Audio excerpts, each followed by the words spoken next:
everyone, no? So, since dili ta kami today, I'm just going to send a recording about our topic. So, last meeting, we discussed about the annuity. So, when we say annuity, no? Like emergency fund, insurance. So, when we say annuity, it is a sequence of payments made at equal intervals or periods of time.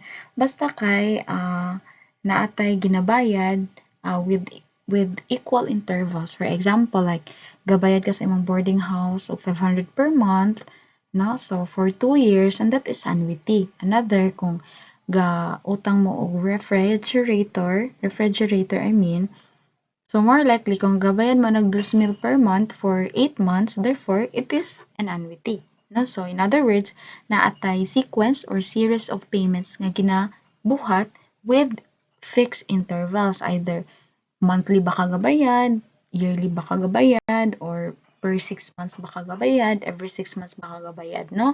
So example of this are the installment basis sa atong mga refrigerator, laptop, a TV. We can also have the loans, kanang car loans or salary loans of your parents. Also kanang kung naamoy plan like educational plan, gahatag mo per year, and insurances, no? That is under annuity. So always remember this terms, no? When we say payment interval, that is the time between successive payments. For example, uh, kano sa kagabayad, that is per month, and that is the payment interval. Per month, per year, every 6 months, every 3 months. So that is what we call the payment interval. When we say term of annuity, that is the time between the first payment up to the last payment. For example, nagabayad kag 2,000 every month for 3 years. The term of annuity is 3 years, no? The first payment up to the last payment. We also have the regular payment or the periodic payment. That is the amount of the money nga imong ginabayad based sa imuhang or sa imong periodic payment. For example, monthly gabayad kag 2K, 3,000, 5,000. That is what we call the regular payment, no? And the amount of an annuity, or that is the future value of the money. So that is the sum of the money nga imuhang na deposit or nahatag plus the interest nga na-acquire. That is the future value. While the present value is the sum of the present values of all the payments to be made during the entire term of the annuity. For example, pila kaya ang present value of your money for 2028, no? Pila ang equivalent money karon anang imuhang kwarta nga matibo after 5 years. No, so we also have these types of annuities. The annuities can be categorized into three. That is according to payment interval and interest period, according to time of payment, and according to duration. So kung according to payment interval and interest period, that is simple annuity and general annuity. In the simple annuity class, sa simple annuity kanira, ang payment interval o ang interest period the same. For example, gabayad kag monthly o ga-interest imong kwarta, compounded monthly. Kung the same sila, o payment interval nga monthly kagabayad, ang interest niya is compounded monthly, that is simple annuity. Pero kung dili na gali na siya the same, that is general annuity. For example, gabayad ka per month of 5,000 sa imong boarding house. But I mean, gabayad or ga-deposit kag 5,000 per month. Pero ang imong kwarta mo compound per year, or that is compounded yearly. So the payment interval nga per month nimo is not the same with the interest period nga compounded yearly. So that is general annuity. Kung according to time of payment naman, pag at the end of the payment interval ka mag-pay, that is ordinary annuity. Pero at the beginning of the payment interval, that is annuity due. For example, at the end of the year, gahatag kag 5K, that is ordinary annuity. Pero kung at the beginning of the month, gahatag ka og 2K for your laptop, that is annuity due. No? Beginning for annuity due, ordinary for at the end of each payment. We also have according to duration. Kung fix ang ato ang duration gali, fix ang time sa or fix ang term sa atong payment, more likely that is annuity certain. For example, 5,000, ga-deposit kag 5,000 per month sa imong account for 3 years, no? Naa siya definite time kana sa mahuman. But pag wala siya definite time kana sa mahuman, no? Or for lifetime siya or wala ka kabalo kana sa siya ma-stop or kano sa nimo siya i-end, that is contingent annuity, no? So indeterminate ang iyahang length of time. So wala ka kabalo pila ka payments ang imong ma-made kay wa makakabalo ug asa ra siya taman.